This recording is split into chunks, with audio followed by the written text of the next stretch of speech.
have access to the recording. Right. The first issue to be discussed today is how the Panchatantra, despite appearing to be a children's narrative, is a deeply complex political issue about kingship and self-formation. We'll introduce this by arguing that the Panchatantra uses the structure of the beast fable, thereby provoking our imagination through short tales, often considered to be meant for children. However, a deeper probe into the themes and the structure of the tales suggests a complex articulation of the themes of self-formation and the projection of an ideal king.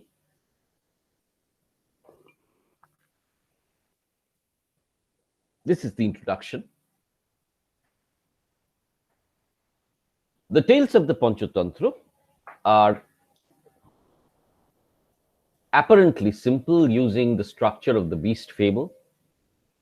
Thus, we have in Kakulukium, the third book, the story of the owls and the crows, the reason for their enmity, the stories told by Red Eye and Livestrong, and the final greater story of Vishnu Sharma educating the 5 children of the kings.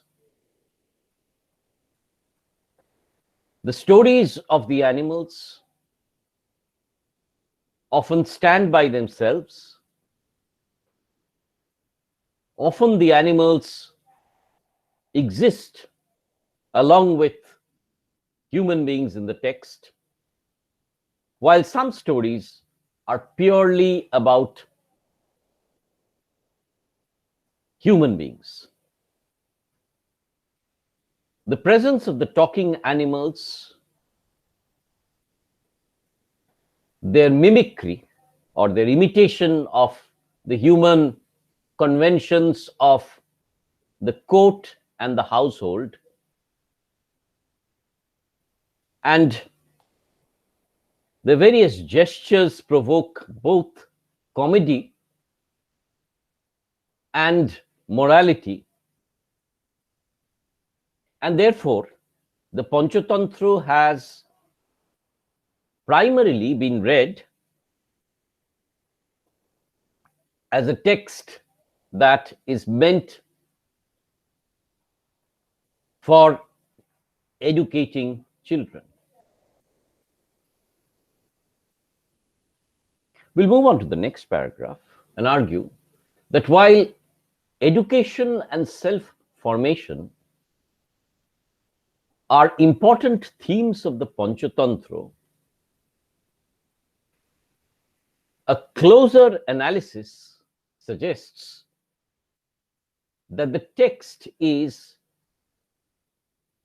deeply political and meant for the inculcation of both Niti Shastra and Rajniti Shastra. Rajniti Shastra. This is evident in the broadest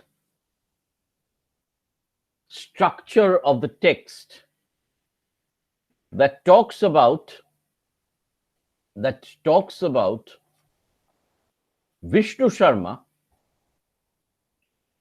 and his attempt to teach the five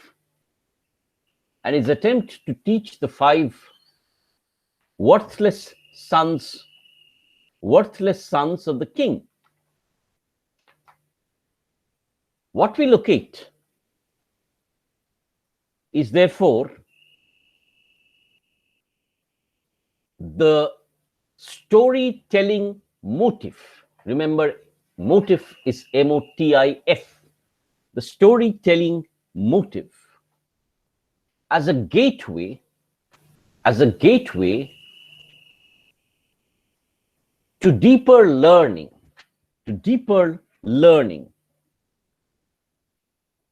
The introduction therefore argues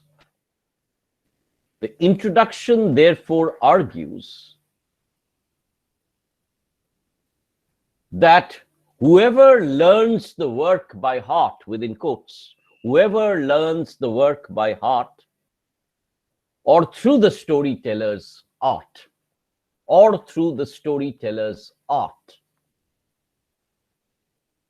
close quotes. Thus, the storyteller's art becomes a way to greater learning.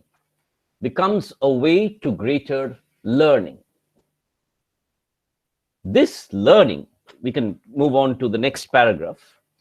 This learning is evidently political.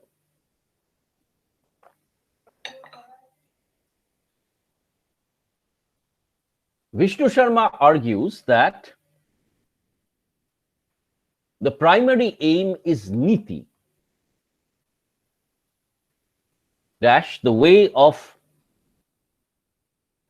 life within society, and the search for true joy. Vishnu Sharma therefore uses the four purusharthas. Dharma, artha, kama, and moksha. Dharma, artha, kama, and moksha. Panchatantra accepts that artha and kama being desire, artha and kama are essential for happy life, but they need to be moderated.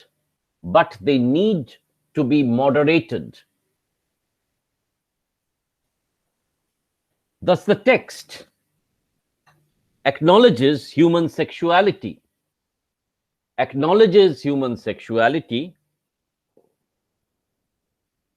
but sees adultery as breaking the social norm. Adultery, A-D-U-L-T-E-R-Y, unfaithfulness in marriage. Adultery as inimical to social norm or antithetical to social norm, and therefore to be punished. Similarly, in the tale of the Brahmin and the snake, the desire for gold is accepted, but avarice or greed of the Brahmin's son is punished with death. Two of the major themes of the Panchatantra is, of course, friendship, or are, of course, not is, of course. Two of the themes of the Panchatantra are, of course, friendship and discrimination discrimination in judgment.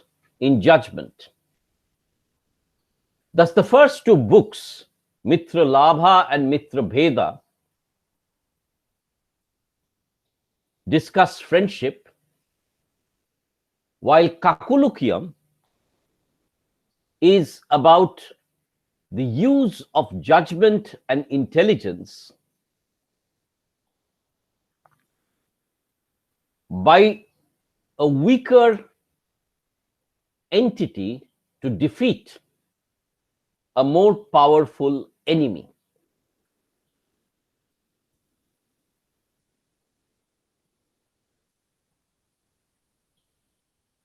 We can move on to the next paragraph. The question of moksha in the Panchatantra is largely absent. The text deals with practical life, and therefore withdrawal from life is not advocated. Withdrawal from life is not advocated. In the tale of the self-sacrificing doves, the two doves and the hunter both renounce life, but such tales are few and far between. But such tales are few and far between. The major aim seems to be the attainment of a fulfilling life. Major aim seems to be the attainment of a fulfilling life within society itself.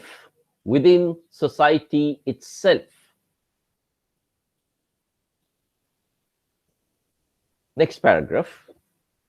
The question of dharma is more problematic. The question of dharma is more problematic. Since the Panchatantra is primarily about kingship and the king's self-formation, it highlights the dharma of the king. It highlights the dharma of the king rather than any absolute sense, rather than any absolute moral sense. The king's primary aim is to preserve peace and welfare of his subjects. Therefore, Livestrong's first aim is to preserve the life of the crows,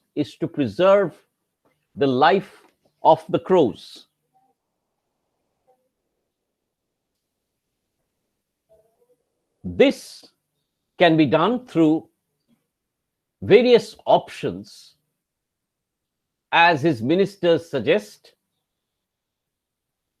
by making peace, by leaving the place, by drawing upon alliances. But as Livestrong suggests, the enmity between crows and owls is too deep, and therefore can be resolved only when the enemy is completely eradicated. The enemy is completely eradicated. This calls for intelligent action, and the true king and the true king's judgment is shown by accepting the proper advice from his council. the proper advice from his counselors, rather. Red Eye is also faced with, Force Strong is also faced with the same dilemmas as his ministers advocate mercy, strategic alliance, and complete eradication of the enemy.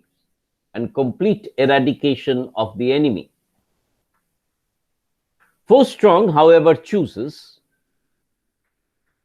to depict mercy, much to his detriment, and he loses his wise counselor Red Eye in the process.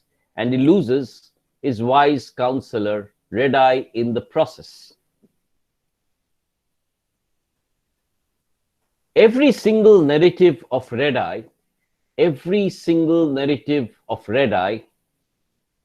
illustrates the theme of being circumspect against the enemy, and argues, for example, in the Tale of the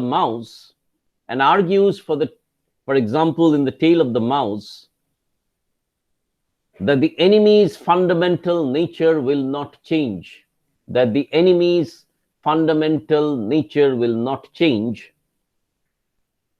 Or in the Brahmin and the snake,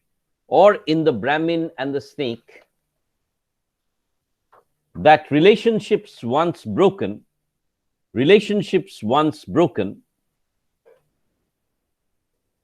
never really mend.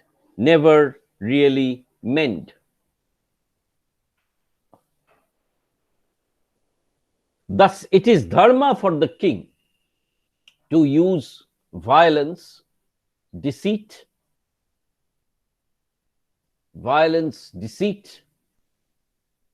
and act against the one who has provided shelter,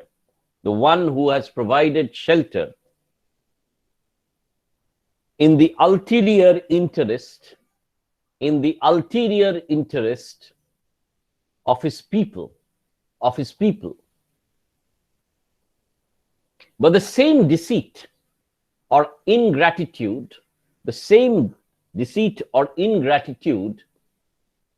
may not be the dharma of the ordinary citizen. The Brahmin's wife who uses deceit against the old husband is therefore punished.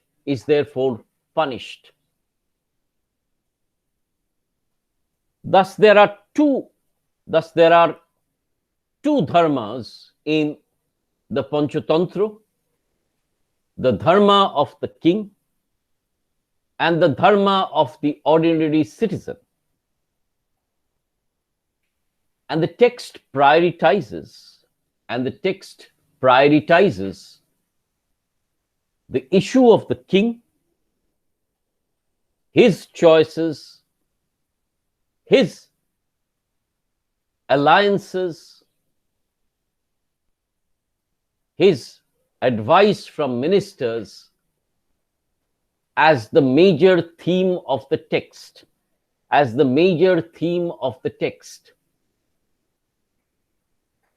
Thus, the Panchatantra is not meant to provide mere delight. It is rather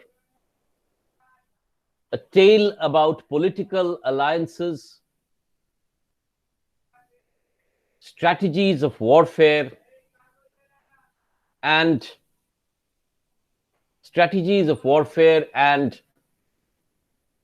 the winning of friends.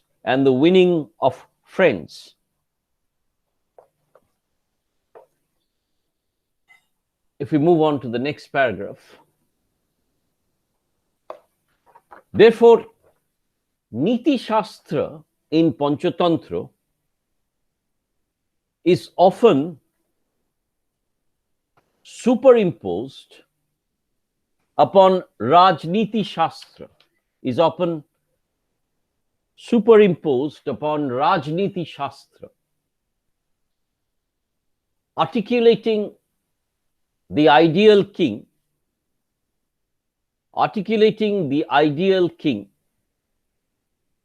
who will first provide security,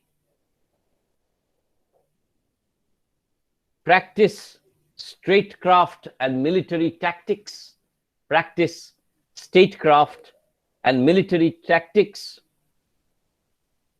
and will then proceed for the welfare of his citizens, The Panchatantra does not merely illustrate valor. In fact, it argues that valor has to be practiced in consonance with wisdom.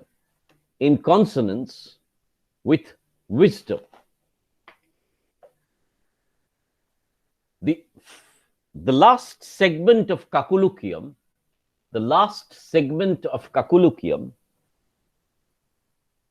for example, argues that, within quotes, love of virtue, scorn of vice,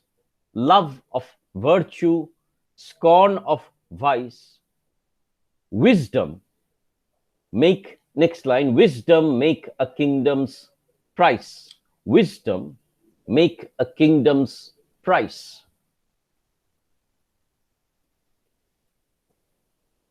Next paragraph. Therefore, we see a complex internal structure. Internal narrative structure within the Panchatantra.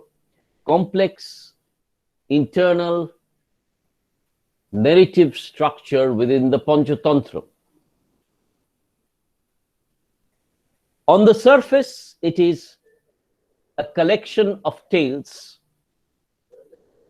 often using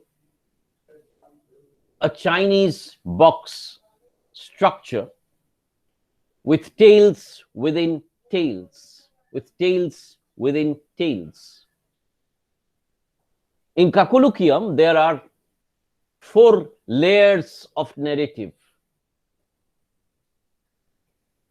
The dominant narrative is of Vishnu Sharma instructing the kings, or instructing the princes, in the art of warfare and treating enemies. The insect narrative is that of the crows and the owls, often arguing that one should not make needless enemies.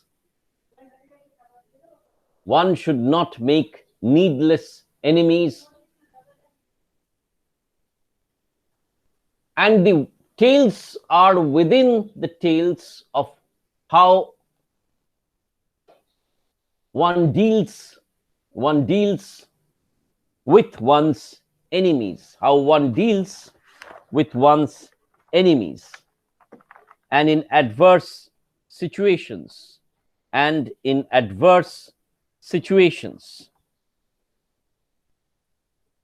Many of these tales persuasively argue for shrewdness and intelligence, like the Brahman's goat,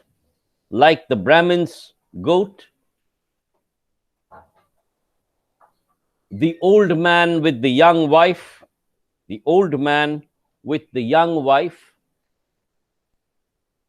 and the cave that talked.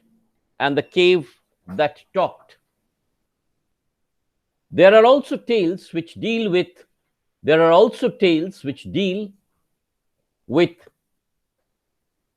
the price of folly. The price of folly.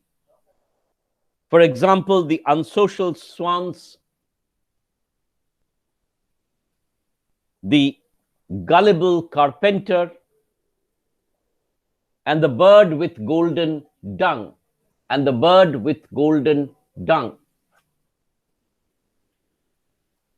Thus, the true king, thus the true political king, is one who shuns folly, combines valor and wisdom, keeps good counselors, and makes discerning judgments. Makes discerning judgments. He is not unwilling to indulge in violence, has spies, and will resort to unfair means to keep the security of his kingdom intact. The security of his kingdom intact. It is thus that the Panchatantra emerges. It is thus that the Panchatantra emerges with its multiple structure, with its complex structure rather, with its complex structure, designed to drive home the political idea of kingship, the political idea of kingship, and Rajniti, bringing it close to Chanakya's Arthashastra, bringing it close to Chanakya's Arthashastra. If we move on to the next paragraph, the animals, therefore, provide a certain aspect of delight, but are in reality human prototypes and mimic human institutions,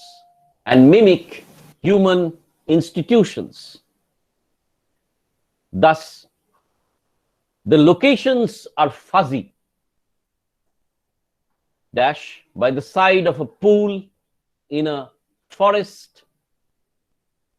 The animals have their own court and ministers.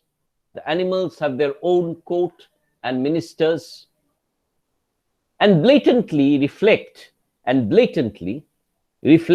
human circumstances.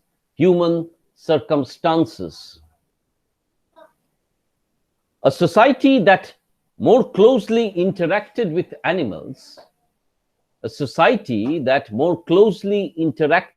animals, and was based primarily on agriculture and hunting, uses familiar animals as narrative objects. But the ultimate teleology end of the narrative is to advocate human qualities,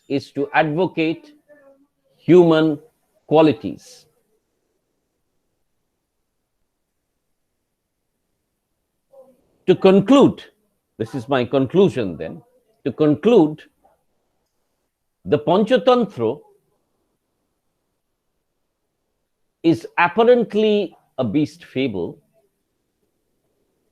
but its true aim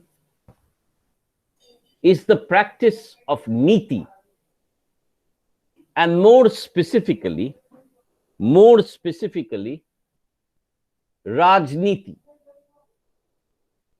It seeks to fashion a balanced human character with intelligence and the four Purusharthas. It also seeks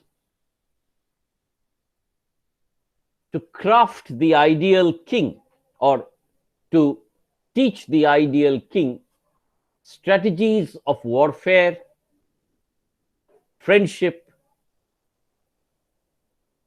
and intelligence. It is in this coexistence of the beast fable and political agenda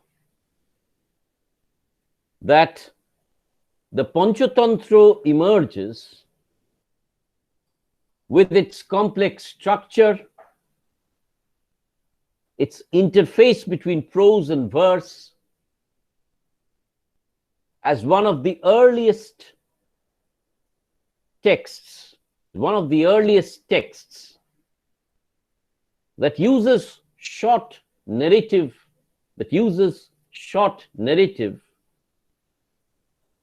to inculcate political strategy,